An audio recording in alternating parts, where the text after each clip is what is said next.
Good morning student. आज हम लोग जो चैप्टर पढ़ने जा रहे हैं उसका नाम है पर्यावरण के मित्र ऊर्जा का उपयोग। तो सबसे पहले जानें कि पर्यावरण का मित्र ऊर्जा कहते किसे हैं। तो वे ऊर्जा जो परिवेश के लिए कम हानिकारक होते हैं उसे पर्यावरण का मित्र ऊर्जा कहते हैं, जैसे सौर ऊर्जा, वायु ऊर्जा, जैव ऊर्जा। ये सभी जो है पर्यावरण के मित्र ऊर्जा कहे जाते हैं। तो सबसे पहले हम लोग जानें कि सौर ऊर्जा है क्या। तो जो ऊर्जा सूर्य से प्राप्त होगा उस ऊर्जा को हम लोग क्या बोलेंगे, सौर ऊर्जा कहते हैं। तो सौर ऊर्जा जो है सबसे पहले भारत में कहाँ इसका उपयोग किया गया था, तो राजस्थान के जोधपुर में सबसे पहले सौर ऊर्जा का उपयोग किया गया था। तो सौर ऊर्जा का उपयोग क्यों किया गया, तो दिन के समय जो सूर्य का प्रकाश पृथ्वी पर आकर पहुंचता है उसे काम में लगाकर ही सौर कोष से विद्युत को तैयार किया जाता है। इसके बाद सौर पैनल के साथ संयुक्त बैटरी में इसका संचय किया जाता है और सूर्य के कम प्रकाश में भी इसका उपयोग होता है। और इसका उपयोग हम लोग यानी सौर ऊर्जा का उपयोग हम लोग कहाँ करते हैं, तो इसका उपयोग हम लोग solar light, solar cap, solar cooker, solar bike, solar water heater, solar mobile charger, इन सभी उपकरण में सौर ऊर्जा का उपयोग जो है वह किया जाता है। तो ये तो था सौर ऊर्जा के बारे में। इसके बाद दूसरा जो है वह है वायु ऊर्जा। तो वायु ऊर्जा यानी वायु के द्वारा जो ऊर्जा प्राप्त की जाएगी उसे हम लोग क्या कहेंगे, वायु ऊर्जा कहते हैं। तो वायु ऊर्जा जो है वह हमारे राज्य में एक ऐसा स्थान है जहाँ पर इसकी मशीन लगाई गई है और इससे वायु ऊर्जा को तैयार किया जाता है। तो हमारे राज्य में वाकखाल एक स्थान है, वहाँ पर यह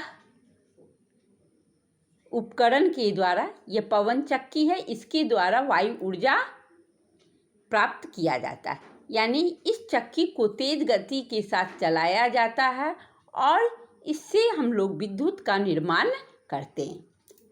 यह चित्र आप लोग देख रही हैं, इसे हम लोग वायु कल के नाम से भी जानते हैं। तो यह चक्की कहाँ बैठाया गया है, तो वक्खाल में। यह वक्खाल कहाँ है, तो यह पश्चिम बंगाल यानी हमारे राज्य में है। तो वायु ऊर्जा का उपयोग क्या है, तो वायु ऊर्जा के द्वारा व्यापक स्तर पर विद्युत ऊर्जा का उत्पादन किया जाता है। तो वायु ऊर्जा के उपयोग से हम लोग को कुछ तो सुविधाएं जरूर हैं। इससे हम लोग को सुविधाएं क्या है, तो वायु का अभाव नहीं होता। एक वायु कल बैठाने पर दीर्घ समय तक यानी लंबे समय तक यह मशीन चलता है और इससे कार्य किया जाता है। जिन स्थानों पर माने बहुत ऐसे स्थान हैं, गांव एरिया ऐसे हैं जहां पर दूर से तार लाकर हम लोग विद्युत का सप्लाई नहीं कर पाते हैं, तो वैसे स्थानों पर वायु ऊर्जा के द्वारा विद्युत का निर्माण किया जाता है और उससे विभिन्न प्रकार के विद्युतीय उपकरण को चलाए जाते हैं। तो यह तो था हमारा वायु ऊर्जा के बारे में। अगला जो है हमारा जैव ऊर्जा। जैव नाम से ही पता चल रहा है, जैव माने जीव जंतुओं। तो जीव जंतुओं के जो मल मूत्र होते हैं, चाहे वे गाय हो, भैंस हो, बकरी हो, मुर्गी हो, इनके जो मल मूत्र होते हैं उसको हम लोग कहीं ना कहीं घर से बाहर फेंक देते हैं।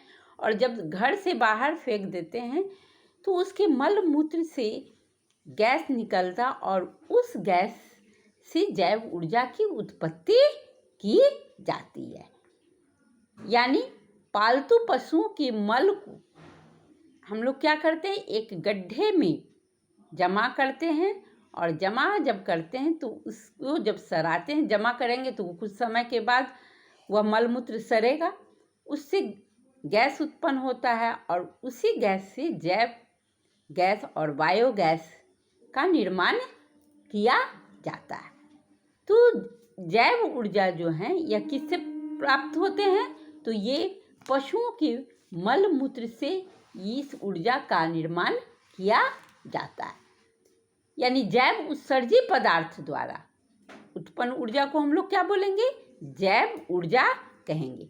इसी प्रकार जैसे ये चित्र में गड्ढा बनाया गया है, गड्ढे में पाइप लगाया गया है और इससे जो गैस निकलता है वह जाके एकत्रित होता है और फिर इससे जैव गैस बनाया जाता है या बायोगैस बनाया जाता है। और इस गैस का उपयोग हम लोग कुकिंग गैस में भी करते हैं। कुकिंग गैस माने खाने बनाने के लिए भी बहुत स्थानों पर इस गैस का उपयोग किया जाता है।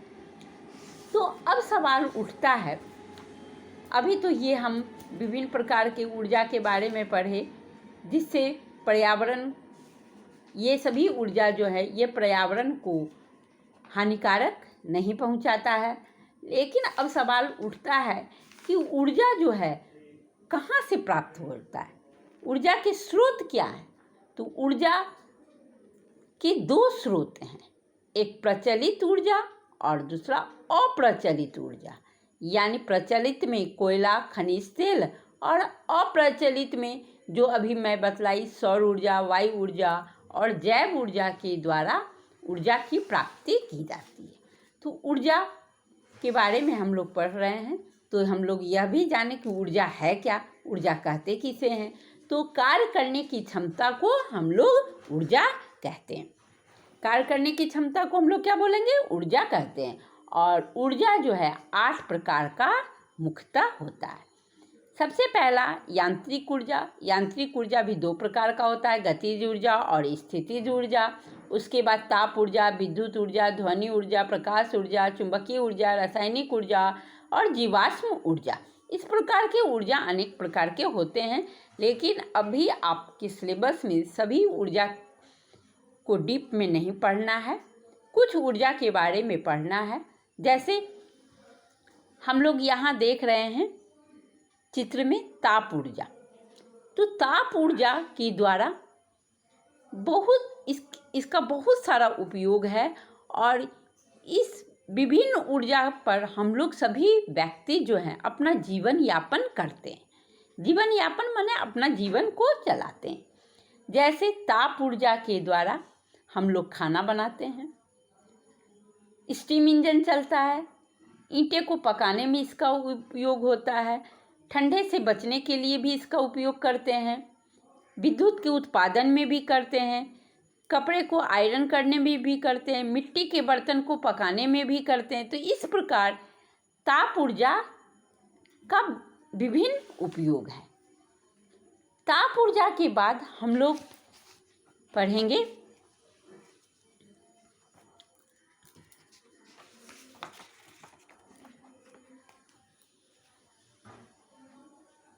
तो ताप ऊर्जा के बाद हम लोग पढ़ेंगे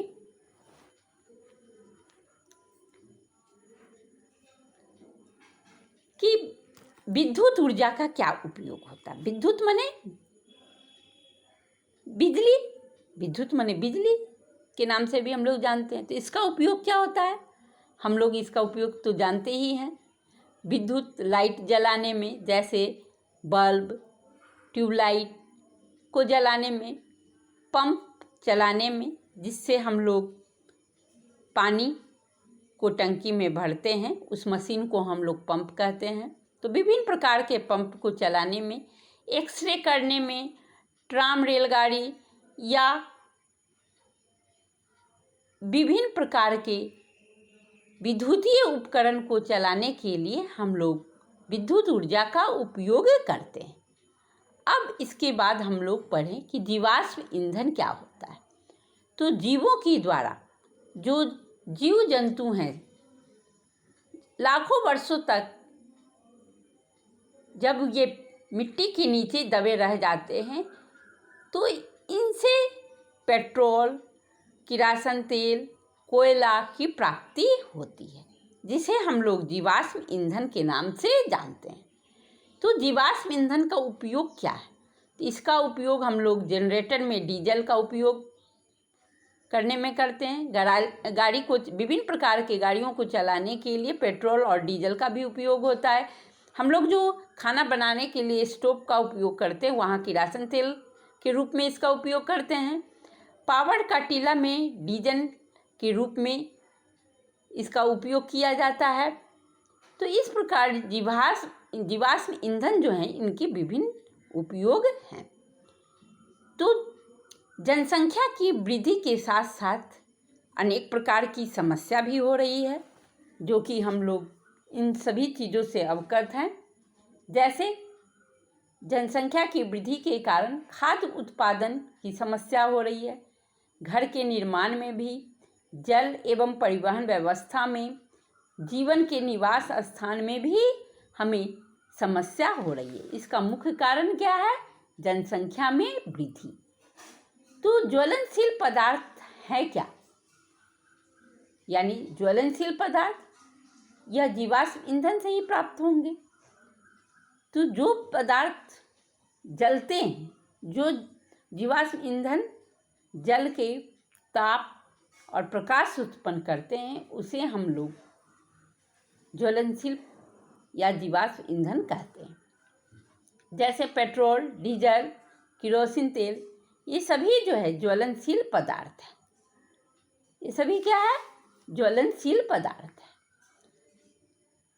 अब है जीवाश्म ईंधन में कोयला या खनिज तेल का निर्माण कैसे होता है। अभी मैं बतलाई कि जीवाश्म ईंधन कहते किसे हैं, ये अभी मैं बतलाई। तो पौधे तथा सजीवों या जीवों की मृत्यु के बाद उनका शरीर लंबे समय तक जमीन के नीचे, भूमि के निचले भाग में दब जाता है और दबने से पृथ्वी के ताप एवं दबाव के फलस्वरूप कोयला या खनिज तेल में यह परिवर्तित हो जाता है। कोयला तथा खनिज तेल से कम प्रदूषक ज्वलनशील पदार्थ जो बनाए जाते हैं, वह एलपीजी गैस, जिसे हम लोग रसोई गैस कहते हैं। तो इसके द्वारा एलपीजी गैस और प्राकृतिक गैस जो है वह बनाई जाती है।